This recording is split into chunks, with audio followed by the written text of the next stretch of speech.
Bonjour à tous. Eh bien, on a eu des surprises, comme souvent à Cannes-sur-Mer, du 100 contre 1 dans le tiercé, du 100 contre 1 dans le quintet, et du 50 contre 1 quatrième, ça tombe bien. Héberton, je le sentais bien, ou Héberton, moi j'aime bien dire Héberton, quatrième à 50 contre 1, c'était mon coup de cœur et ma dernière minute pour les abonnés des pronos du cœur. Et mes abonnés, je leur donne des techniques et je leur avais proposé ce jeudi de partir sur mes deux bases, de faire du champ réduit avec le cheval qui était à plus de 100 contre 1. Il n'y a pas de secret aujourd'hui pour gagner aux courses, il faut faire du champ, mettre du X, parce que sinon c'est très compliqué. Comment voulez-vous de façon pure et dure trouver des chevaux à 100 contre 1? Compliqué. Et pourtant je l'avais révélé à mes abonnés, il y avait un petit indice que j'avais trouvé dans ce que j'appelle la pêche autocar dans ma version abonnement. Je leur avais dit attention, ce cheval va faire la montre prochainement, il faudra peut-être qu'il se valorise. Et bien il s'est valorisé, il est deuxième à plus de 100 contre 1. Bon, ce vendredi, on va aller sur un quintet difficile. Ils sont 16, ils ont tous une bonne chance d'être à l'arrivée.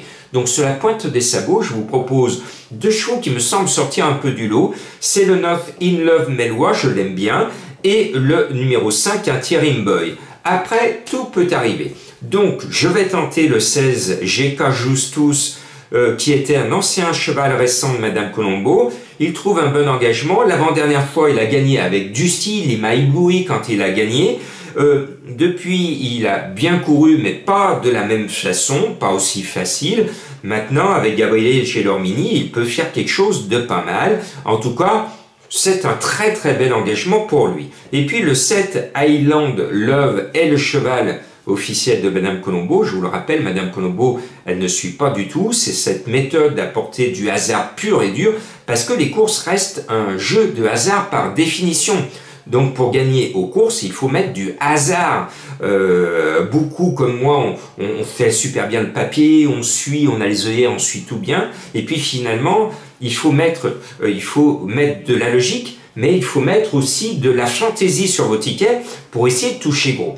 Donc cette fantaisie, c'est ma méthode de Madame Colombo qui vous déniche le 7 Highland Love. Bon, c'est pas une cote énorme, c'est 17 contre 1, mais c'est quand même 17 contre 1, c'est bon à prendre, cote estimée par mes confrères.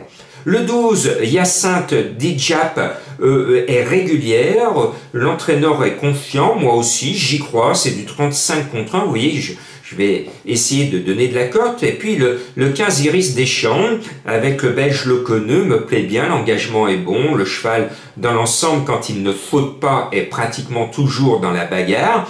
Et puis l'entraîneur italien Gocciadoro est en forme, il en met deux, je n'ai pas pu mettre les deux, alors j'ai essayé de mettre celui qui est un peu plus fiable, celui qui est un peu moins fautif que l'autre, le 4 Céliaz, annoncé à 30 contre 1, j'ai l'impression qu'il est en capacité de créer une belle surprise, et j'ai mis un cheval qui n'est absolument pas cité par la presse officielle hippique, il n'est pas vu, abandonné, 0 point, c'est le 1 Grappa Boy. Grappa Boy ne m'a pas déplu la dernière fois lorsqu'il a eu une course test dans une course référence à ce quintet, et je pense qu'il ne peut que courir en progrès avec Benjamin Rochard sur le sulky.